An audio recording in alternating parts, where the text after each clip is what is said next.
mitsana maina sady miamby no mitaraina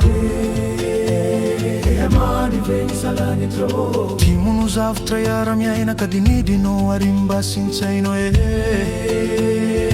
mandry ve ny salanitro lozany vady rasaro piaro fa manakorotan zavatra maro no ny mba avy mividy kiraro lazana ny vola mifangaroaro tiritiritiritiritiri rasendra kambataratara vao tonga tarangana tapaka teo ny somonga tarifalifaly sy mitsikitsiki nanjary nanjola sy nalikiliki fo mifanaraka sy mifampatoky de lasa ny vady ka ho misoloky karory na doy na posy poketra ka saude manafina ny brevetraka tiritiritiritiritiri rasendra tafaraka teny sahady kanefa de misy ny teny mifady hevero zay mba fanafodiny zany mizaly mo izy ray alane ka mandry ve ny salanitro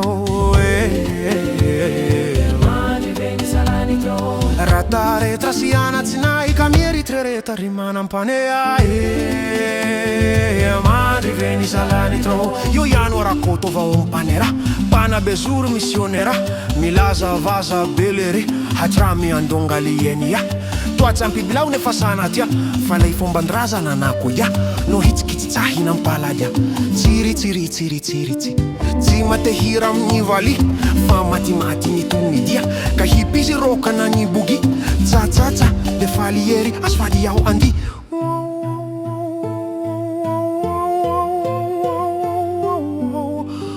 warakoto haparia mbataviranga ny adigasy hitana mafafombarazana no atamy zao famdiana atao lambalo izao na maro aza any akagnatarasora any afindrafindrao tsy azo avele ataovy ny vary bohitra ny latsy tanana aiza ny zana drazana raha tsy zany rangasany m'intéressé pas mba alatao ranikizia reny twist vabe reny lahy matoamba afaka baka hanao lahategno ny dindro fafaka tsy zatra le teny ndrazany ntsony falasany sidiny ambony de ambony ambony ambony nanefany zany. Et je préférerais que mon discours soit prononcé en francaise. C'est vraiment... Tiri tiri tiri tiri tiri zafikely tsy mahay miteny gasy no indray mba nalefa tany andafy azafady anao am'fandefasim-peo agny bonjour grand-père bonjour grand-mère ka mandry ve ny salanitro ka mandry ve ny salanitro sahotakagny ray tokotagny aza tezitrainao fa somognagny ay mandry ve ny salanitro